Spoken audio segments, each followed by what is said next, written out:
लोग जानने वाले हैं मेटल और नॉन मेटल के पार्ट 2 के बारे में। जो टॉपिक है ऑकरेंस ऑफ मेटल और नॉन मेटल। एक्चुअली मेटल और नॉन मेटल किस फॉर्म में पाया जाता है उसके बारे में हम लोग जानने वाले हैं। कोई भी मेटल हो या नॉन मेटल हो, मोस्टली बाबू दो फॉर्म में पाया जाता है, एक फ्री स्टेट में और दूसरा कंबाइंड स्टेट में। फ्री स्टेट कहने का मतलब एलोन, मतलब कि वो अकेला। जैसे कि अगर हम लोग देखें Fe अगर यहाँ पे लिखे हुए हैं, अगर Fe एलोन है, वो अकेला है, तो ये फ्री स्टेट में है। लेकिन अगर ये कंपाउंड के साथ किसी से सम्मिलित होकर बना हुआ है तो ये क्या है, कंबाइंड स्टेट है। जैसे कि ऑक्सीजन सिर्फ O अगर लिखा हुआ है तो ये फ्री फॉर्म में है, लेकिन अगर ये H2O के साथ है ये क्या है, कंबाइंड स्टेट में है। तो आप लोग समझ गए हो कि फ्री स्टेट और कंबाइंड स्टेट बोलते किसको है। तो मेटल और नॉन मेटल दोनों फॉर्म में पाया जाता है, फ्री स्टेट में भी पाया जाता है और कंबाइंड स्टेट में भी पाया जाता है। जैसे यहाँ पे देख रहे हैं आप Fe है तो ये फ्री स्टेट में है, और Fe2O3 है तो ये क्या है, कंबाइंड स्टेट में है। इसके बारे में हम लोग समझते हैं। सबसे पहले हम लोग जानते हैं मेटल किस फॉर्म में एक्चुअली पाया जाता है।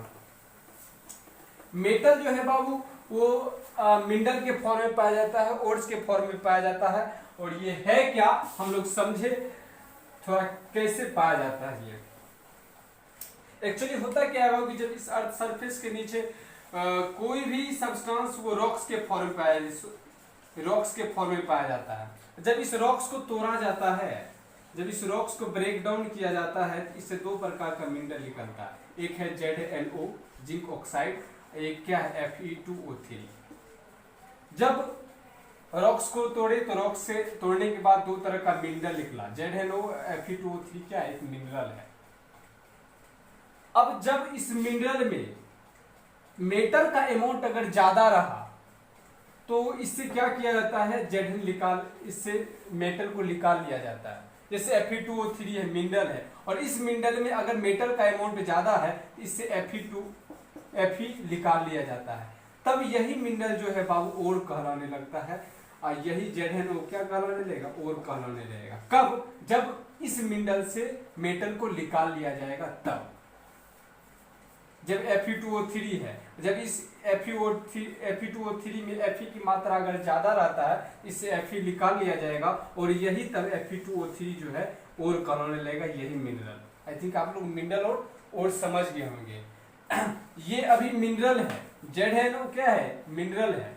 लेकिन जब इसी मिनरल से ZN को निकाल लिया जाएगा तो यही मिनरल जो है अब ओर कहलाने लगेगा।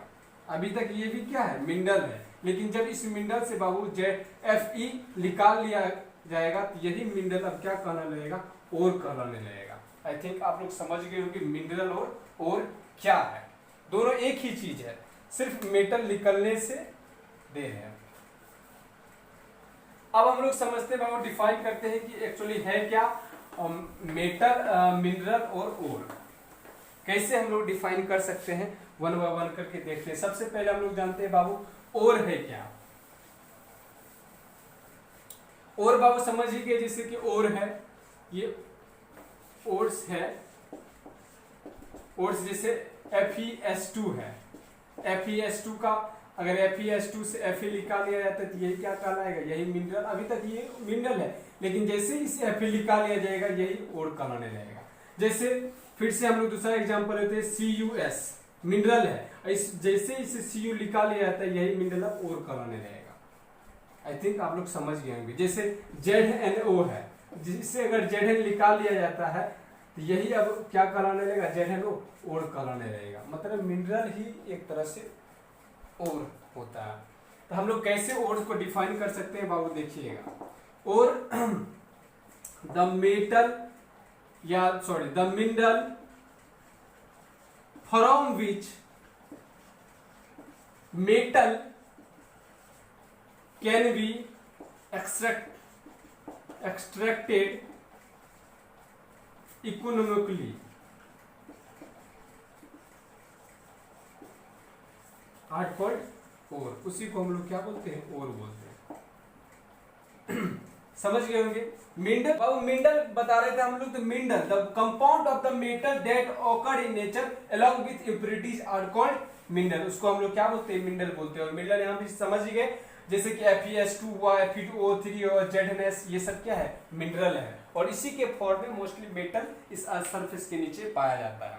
उसके बाद हम लोग जाने कि बाबू एक्चुअली होता है क्या है, बहुत कुछ ऐसा मेटल है जो अनरिएक्टिव होता है, जो किसी से रिएक्ट नहीं करता है, वो कंबाइंड स्टेट में नहीं पाया जाता, वो फ्री स्टेट में ही पाया जाता है। जैसे हो गया, आप देख सकते हैं प्लेटिनम हो गया, गोल्ड हो गया, सिल्वर हो गया, ये सब ऐसा है जो मोस्टली फ्री स्टेट में ही पाया जाता है, क्योंकि ये लोग अनरिएक्टिव है, सॉरी ये सब मेटल जितने भी हैं अनरिएक्टिव हैं, ये किसी से रिएक्ट नहीं करते, इसलिए फ्री स्टेट में ही पाए जाते हैं। चलिए अब हम लोग बाबू देखते हैं नन मेटल का। मोस्टली नन मेटल जो है किस किस फॉर्म में पाया जाता है। नन मेटल बाबू हम लोग देखते हैं फ्री स्टेट और कंबाइंड स्टेट में किस किस कैसे कैसे पाया जाता है। अगर एक तरफ बाबू हम लोग फ्री स्टेट लिखते हैं और दूसरी तरफ कंबाइंड स्टेट लिखते हैं। सबसे पहले हम लोग बाबू हाइड्रोजन लेते हैं। हाइड्रोजन जो एक्चुअली होता है बाबू, हाइड्रोजन अगर बात किया जाए फ्री स्टेट का, तो फ्री स्टेट में यूनिवर्स में पाया जाता है। सन में पता है हाइड्रोजन हीलियम मोस्ट अमाउंट है हाइड्रोजन का और हीलियम। अगर कंबाइंड स्टेट बोले तो H2O के साथ, वाटर के साथ पाया जाता है ये। फिर से अगर हम लोग बात करें ऑक्सीजन का, ऑक्सीजन जो हम लोग को पता है 21% एनवायरनमेंट में फ्री स्टेट में पाया जाता है। और कंबाइंड स्टेट का बात करें तो बहुत H2O भी लिख सकते हैं और ZnO भी लिख सकते हैं, क्योंकि इसमें भी क्या है, ऑक्साइड है, O है। फिर से अगर नाइट्रोजन का बात करें तो नाइट्रोजन बाबू जानते हैं 78% ये एनवायरनमेंट फ्री स्टेट में अकेला है, ये एलोन है। लेकिन कंपाउंड का बात करें तो NO2 नाइट्रस ऑक्साइड की डाइऑक्साइड के फॉर्म में पाया जाता है। ऐसा नहीं कि सिर्फ एक ही कंपाउंड, बहुत इसके साथ कंबाइंड स्टेट में कंपाउंड पाया जाता है। फिर से अगर नेक्स्ट बात करें तो सल्फर, तो सल्फर भी जो है अर्थ क्रस्ट में पाया जाता है। अगर बात करें इसका कंपाउंड के साथ FeS आप देख सकते हैं। ये सब क्या हो, कंबाइंड स्टेट। अगर फिर से बात करें सिलिकॉन का, तो सिलिकॉन भी जानते हैं बाबू अर्थ क्रस्ट में पाया जाता है। और कंबाइंड स्टेट में बात करें तो SiO2 के फॉर्म में पाया जाता है। ये सब जितने भी है ये फ्री स्टेट और ये क्या है, कंबाइंड स्टेट। समझ गए होंगे आप लोग फ्री स्टेट किसको बोलते हैं और कंबाइंड स्टेट किसको बोलते हैं। तो ये सब ये नन मेटल का है बाबू। और मेटल तो पता ही चल गया कि मेटल जो है वो मोस्टली जो है फ्री कंबाइंड स्टेट में मिनरल के फॉर्म में, ओर के फॉर्म में पाया जाता है। और नन मेटल जो है दोनों स्टेट में फ्री और कंबाइंड दोनों पाए जाते हैं। Thank you so much.